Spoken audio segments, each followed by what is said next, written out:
Deep within the extensive boreal landscape of northwestern British Columbia, the Taku River drainage is the largest roadless wilderness on the Pacific coast of North America. Covering 1.8 million hectares, the Taku contains some of the most spectacular and biodiverse terrain on the continent.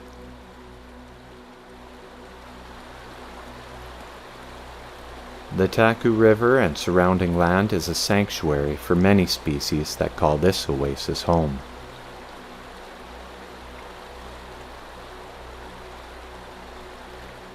The watershed supports 6 species of wild salmon, grizzly bears, bald eagles, and an entire ecosystem that depends upon the salmon's abundant returns each and every year. The original inhabitants of the Taku, the citizens of the Taku River Tlingit First Nation, have fought tirelessly to protect the integrity of their watershed and their deep cultural connections across their traditional territory. Their vision for land protection and stewardship include conservation initiatives for 2 keystone species.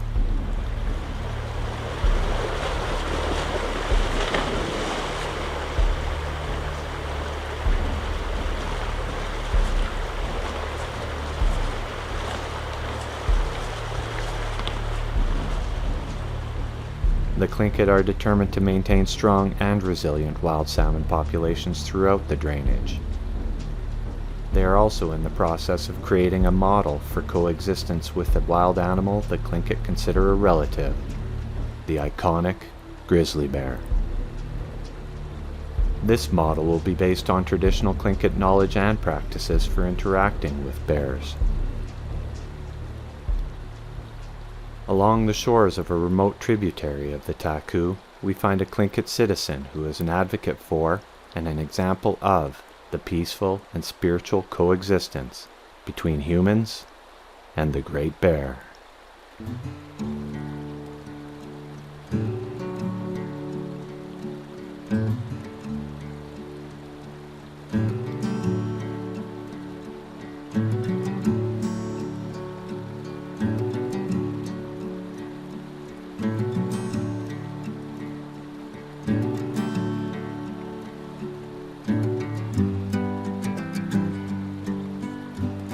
My name's Jerry Jack Kayani, it's my Tlingit name. I'm a fisheries tech and land guardian for the Taku River Tlingit First Nation.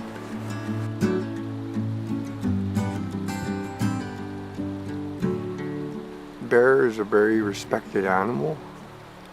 It's the one that knows everything about an area. They're not considered like the big warrior, they're the ones that know the good medicines and the foods that humans can eat. I believe that's where we learn so much of what we know around here.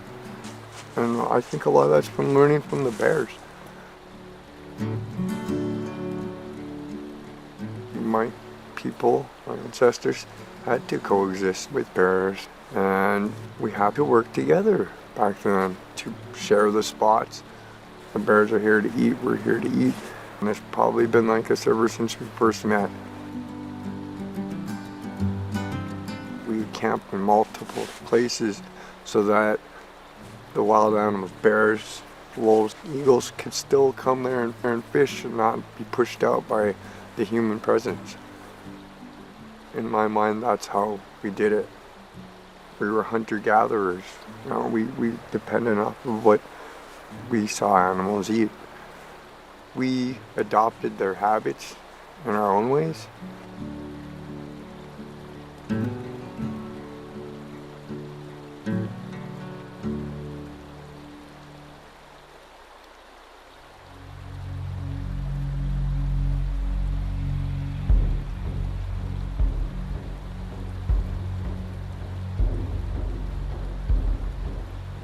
I still view bears as the spirits of people who've kind of gone before, but they're just wearing their cloaks. They're so human-like in so many ways. Just the way they are when they look at you. Their eyes are just so dark and deep. There's thousands of years of knowledge in their eyes. And I don't see any anger or resentment or anything mean in a bear's eyes. I find that amazing, and I hold it in my heart everywhere. That's part of the reason why I try so hard not to do any harm in any way to bears. And I go out of my way to make sure people I work with understand that.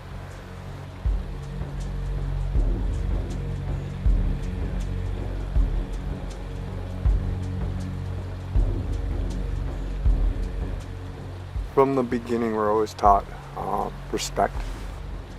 There's a lot of berry patches in the 5 Mile area where I grew up. So you know to look in there for bears. And I can remember one of my earliest lessons was that you don't cry or cause scenes in the forest because that attracts the bears. It helped teach us to be more mindful in the bush, that we're not the only ones here. And share, don't pick the bushes clean. You know, we save some for the bears too.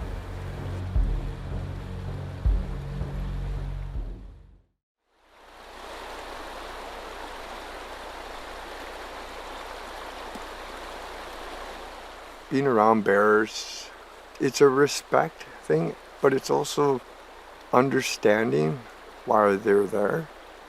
I learned that the bear is not there to harm me or to push me away, that he's just there to do what they normally do. Then we could work together in the same spot without there being major conflicts. Once you get to know or get familiar with bears, that really helps, especially ones that you've seen before. You get to know their temperaments and how they are, and how they act with their cubs. If it's a new mom, you try not to get between her and her cubs. I mean, that's one of the oldest rules, right? Like, I keep an immaculate camp, no garbage anywhere, like the responsible things you need to do. Like, you don't leave any reason for them to come investigate.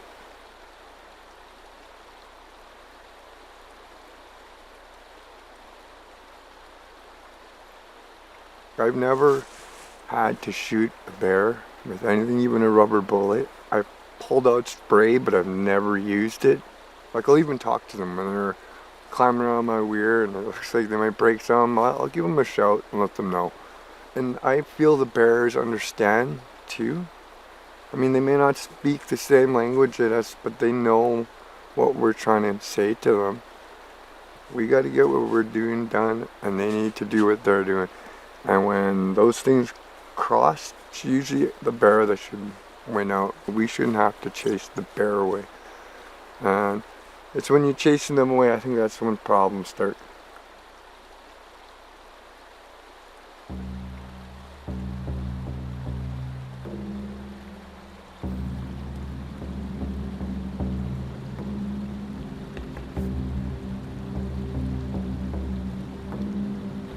I know that the bear is a very powerful spirit. One of the big things is the mother bear strength and how well she takes care of her kids. That reflected over quite a bit in my people. A mother bear's instinct to take care of the children is so powerful that women do not leave their children behind, because a mama bear will take their children and keep them. In the old ways, bears that have been talked bad about or disrespected will come back. He's powerful enough that he can punish you in his own ways. I've heard of the story of where the bear took a woman because she misspoke and spoke disrespectful about him.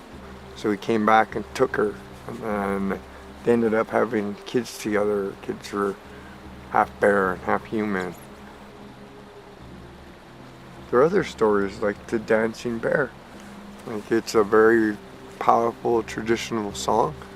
So powerful because the women are the power in my people's nation, that the women don't dance in that song. And it's a story of the bear. He came to the fire, and the people were there, and it was a hard year, and he wanted to let them know that this coming fall and winter wouldn't be that hard. So he danced with them. He comes up to the fire, and he scared the people at first, but when he started dancing, they knew that he was trying to show them that we the animals know that it's been hard the last year, but now the good times are coming. And he danced around the fire with them. It's a very powerful song. Also is salmon ceremony. It's something we try to do every year, and part of it is leaving some salmon for the eagles and the bears to eat. And it's our way of showing that we are getting ready to welcome the return of the salmon to these important habitats and areas. Yeah, it's spiritual to me to know that I can look out and see the eagles and the bears, and I know that tomorrow salmon will be here.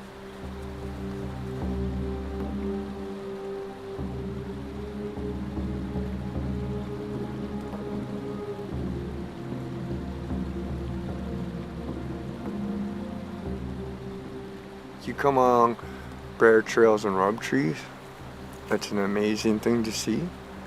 And I was taught to leave a little bit of offering of some kind, even just a bit of your hair, just to leave a little something for them to show that you passed by.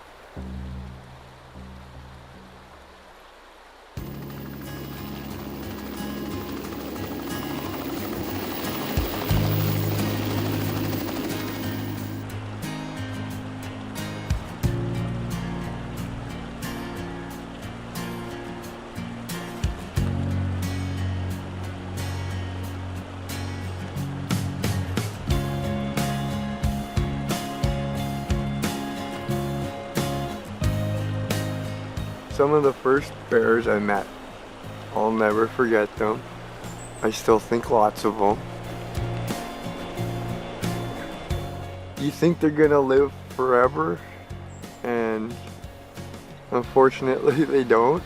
And it kind of breaks the heart to think that.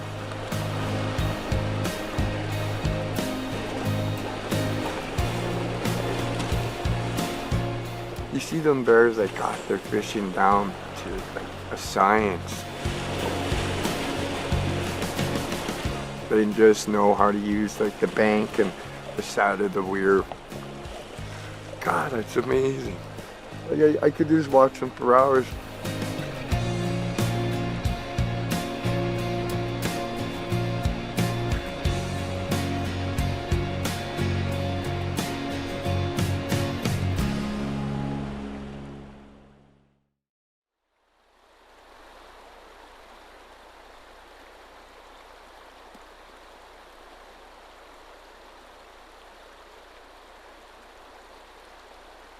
Teaching someone this kind of stuff it's not hard, but the person needs to come at it knowing that they're dealing with an animal that's wild and is very powerful, not just in strength but also in spirit, and that this is their home. If you come to it with a high degree of respect and you honor the bears properly, you can always work a relationship with them where there's no conflict or there needs not be. And if you're patient enough, it's more people that you have to work with to change their minds on how it is than bears, because bears have a nature that they stick to and that they will always be, whereas humans are easily influenced by bad stories or misinformation, and people are too quick to go the opposite way, and then next thing you know, the bear's getting destroyed, and that's not fair. I mean, we know better.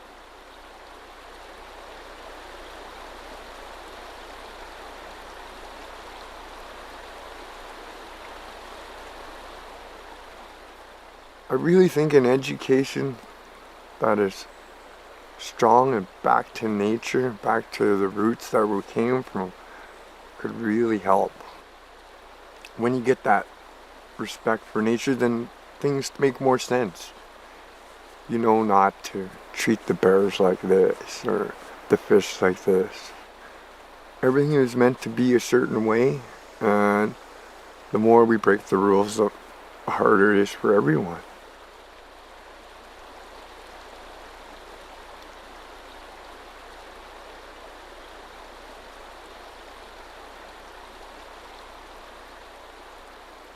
I cannot live in a world without bears. They become a big part of my life for most of my life now. Knowing that I'm in a wild area, I know there are bears here, and it just makes me feel better. It makes me know that this place is healthy, that it's wild, and that the old ways are still happening naturally out here.